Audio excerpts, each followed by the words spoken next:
Let's think about that one for just a second. Now, this one is the determinist argument, as you've probably heard about it in our studies of philosophy. That is to say, how free are you? In your first year of life, we should point out, there wasn't anything that you did that you could qualify as a free choice. You, of course, did not make any choice about who would produce you. That is to say, two people hooked up and all of that to produce you. You didn't choose any of that. At what point in your life are you ever going to say that you are free? Or are you rather like the baseball that gets thrown in the air, and if it could think, it would say, wow, I'm really glad that I chose to fly today? The deterministic question. It will be Epictetus and later Marcus Aurelius who will argue this way. No, no, no. You are free. You are most free in the moment when you choose to say that you are free. When you're not a pessimist that says, all of life doesn't matter anyway because I have no control. In other words, when you accept responsibility for your actions, that's the greatest choice of freedom, to say, I will believe in freedom.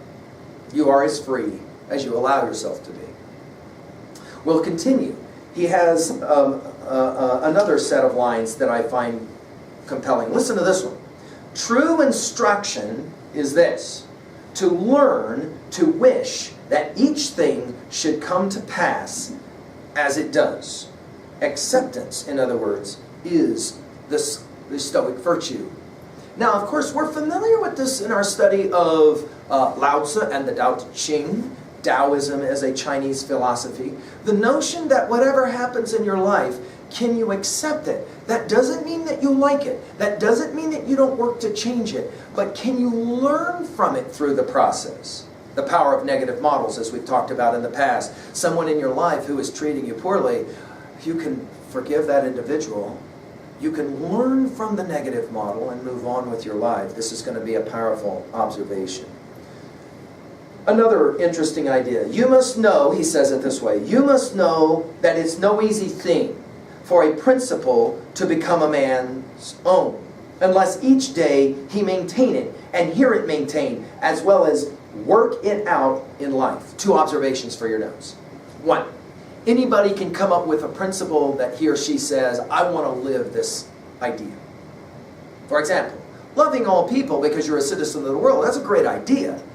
But he makes the observation, it's something that has to be considered daily, and it takes a lot of hard work to actually live your principles. Think about what we said in regards to Socrates' death in Phaedo. Or, for example, his unwillingness to leave and break the law in Crito. It's one thing to have a position, it's another thing to live that position. Epictetus is going to challenge us to do both. We'll continue. He makes this observation. This is a fun one.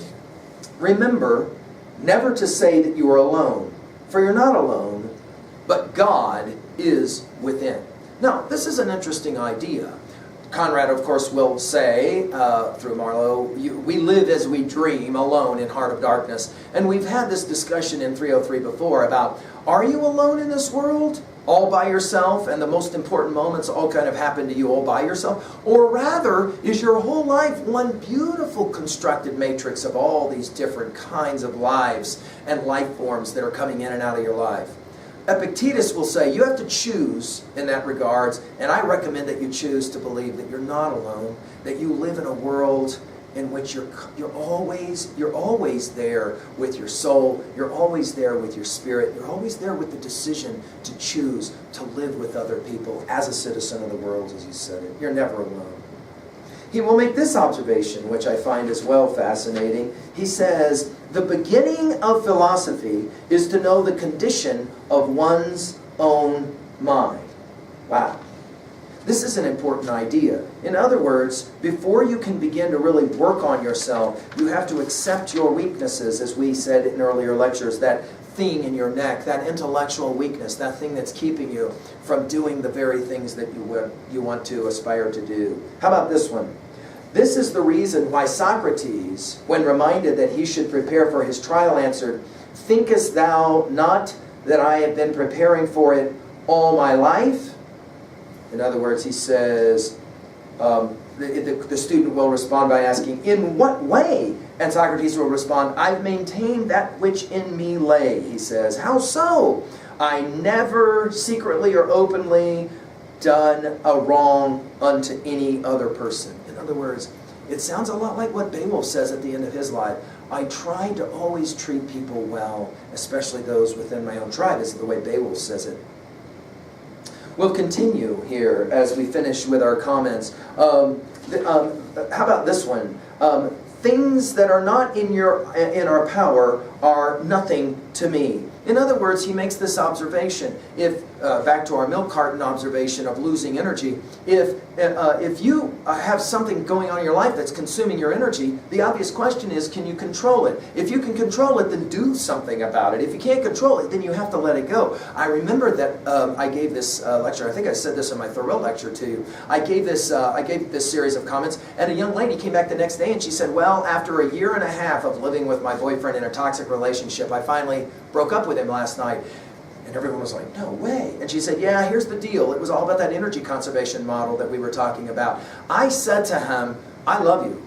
I really do. But here's the problem. You are toxic for me. You're not good for me. And it's creating negative energy for me. I can control that. I have to end this relationship. It's not a healthy one for me. Wow. There is the Stoic philosophy lived out in real time. How about this one? I'll read this one to you now. I'm jumping over here just a few pages, so bear with me while I get there. I'm going to go to the end now of these sayings. There's so many of these that I love that I'd like to share with you that I just don't have time. He says, reward. Do you seek any greater reward for a good man than doing what is right and just? Wow. Yet at the great games you look for nothing else. There's the victor's crown you deem enough. Seems it to you so small a thing and worthless to be a good man and happy therein? In other words, echoing the lines of the Bhagavad Gita, passage 2, you have the right to work, but for the work's sake only. You have no right to the fruits of your labor. Desire for the fruits must never be your motive in working, motivation for working. Never give way to laziness either.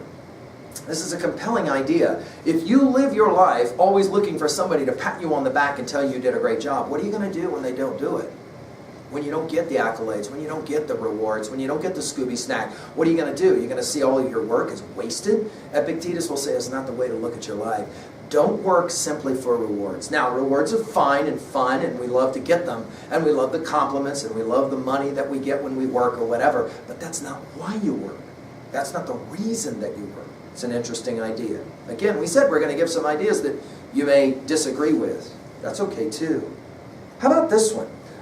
He will say this about reading. This is a compelling idea, and for those of us who enjoy thinking about how studies actually matter, he says it this way. If your reading secures you not serenity, peace of mind, what profit is it? Boy, I like to challenge you with that one. All the stuff that you're doing with your reading and your study, if you're not finding some kind of peace and serenity, if it doesn't help you to live a better life, what's the point of all of it? Maybe it's time we begin to change our perspective in regards to our studies. He will continue with another observation here. He quotes Socrates again. One man finds pleasure in improving his land, another his horses. My pleasure lies in seeing that I myself grow better day by day. Right? Art is long and time is fleeting, and our hearts, though stout and brave. You'll remember Longfellow will say, still like muffled drums are beating funeral marches to the grave. Of course, he will say it, not enjoyment and not sorrow is our destined end or way in Psalm of Life, but to act that each tomorrow find us further than today. This idea of we're always trying to improve, we're always trying to grow and get a little bit better, obviously important. Finally, Epictetus will finish, as we did with Phaedo, by asking about death. He says it, what wouldst thou be found doing when undertaken by death? If I might choose, I would be found doing some deed of true humanity, of wide import, beneficent, noble. In other words, choose the way that you will die, with honor and with integrity. Live a life so that at any given moment, if you have to leave the park, as we've said, and go to the van, you're ready to do it. At the very end, there's some sayings that are ascribed to Epictetus, attributed to Epictetus, and I find 3 of these quite compelling. I'll just read them for you. Give me by all means the shorter and nobler life instead of one that is longer but of less account. Live a quality life even if you don't get to live a long time. How about this one? Freedom is the name of virtue, slavery of vice. None is a slave whose acts are free. Think about how compelling that is, given that Epictetus was a slave much of his life. How about this one? No man is free who is not master of himself or herself. Well, think about that. You're free when you are master of your desires, as we were saying earlier. All right, let's play the game of 2A and messages, themes as we now finish up. What are some of the messages here? Let's jot down some. You're as free as you allow yourself to be. Freedom is a choice that you make to take responsibility for your actions. Again, learning to ask, why is this happening for me as opposed to happening to me? Pain is a propedeutic. It's instructional. Can we find ways to learn from it? Every athlete knows this. Ask an athlete during training session who is sitting there really tired. Dude, what are you doing? You could be home playing video games, drinking Mountain Dew. No. If I don't train, I don't win. Training always involves some element of pain. I know that. Epictetus will say there should be no fear of living, there should be no fear of dying, sounding very much like our comments regarding Socrates and Plato's Phaedo. Leaving the world a more awakened place by helping first yourself and then others. This is crucial to understanding Epictetus' view as well. We often want to help others, but first we forget we have to help ourselves. We have to make ourselves healthy before, for example, a relationship will be healthy. That's why toxicity in a relationship often happens, because we ourselves are toxic, and we can see the toxicity in our pal, we just can't see it in ourselves. This is that point of the Stoic philosophy of learning to look and be honest with yourself. Finally, let's make this point. You can't separate, for Epictetus, you can't separate message from messenger. The father who does one of these numbers, you shouldn't smoke. Epictetus says, no. You can't separate message, don't smoke, from messenger, a father smoking. They are symbiotic, they go together. Therefore, we have to make sure that we are always living our life honestly. I like to think about the great samurai fighter, Musashi, and his classic Book of Five Rings. One of his very first principles is, do not think dishonestly. Before you swing a sword, Musashi says, you have to think about honesty and dishonesty in your own life. Finally, at 2B. Let's think about this text from its rhetorical perspective. Note the personal nature of his advice. He knew pain, but he challenged no excuses. Here's a slave who says, you can be free even if you're in chains. Note the rhetorical questions, like Socrates. Note the great word pictures. Life is like a battlefield, for example. Finally, at 3A, well, we've mentioned obviously a number of these already. Plato's theory of the forms comes to mind, that focus on the second box. What Emerson and Thoreau will also focus on, they were called, although they didn't like the term as much, transcendentalism, to transcend the first box to get to the second box. Of course, we've already mentioned Volume 1 in our study of Franklin, Woolman, Penn, all giving advice that's going to challenge us. We've mentioned already the famous text of Gita, passage 2, you have the right to work. Of course, some of you are going to point out, this sounds very much like many of the teachings of Jesus Christ in the Gospels. Musashi, I've already mentioned. Sun Tzu's Art of War comes to mind as well as classic texts of strategy from the Japanese and the Chinese tradition. You might be familiar with the film Last Samurai, where when he is not able to perform well with his sword, he is informed, you have too many minds going on. You're not focused enough. By the way, for those of you who are biblical readers, you might think about and look up that interesting exchange in Acts, the book of Acts, chapter 17. Stoic philosophy is mentioned and even quoted there. Go and take a look at that on the Acropolis, Mars Hill there in Athens. Finally, let's go to 3B.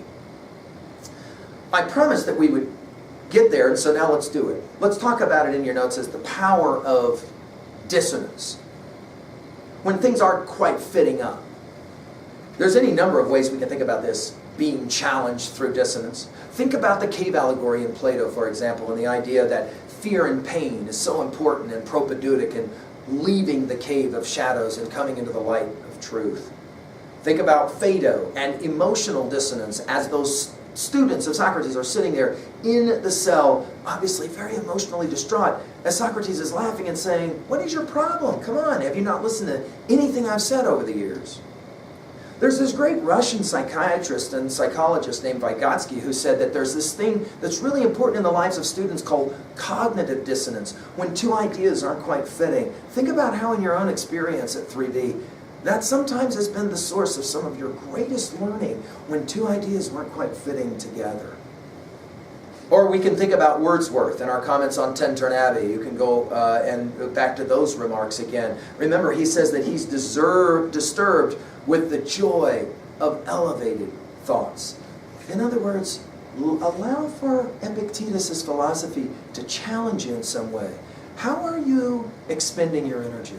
How do you use the energy that you have? And of course, can you do a better job of it? Now, when we come back, we will resume our conversations with Stoicism, and we'll look at Marcus Aurelius. What makes him remarkable is that, unlike Epictetus, who was a slave for much of his life, Marcus Aurelius grew up with everything.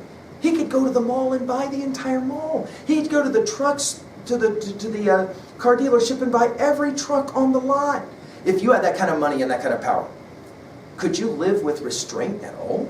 Marcus Aurelius actually tried to do that. When we come back, we'll work with him. Thank you for your kind attention.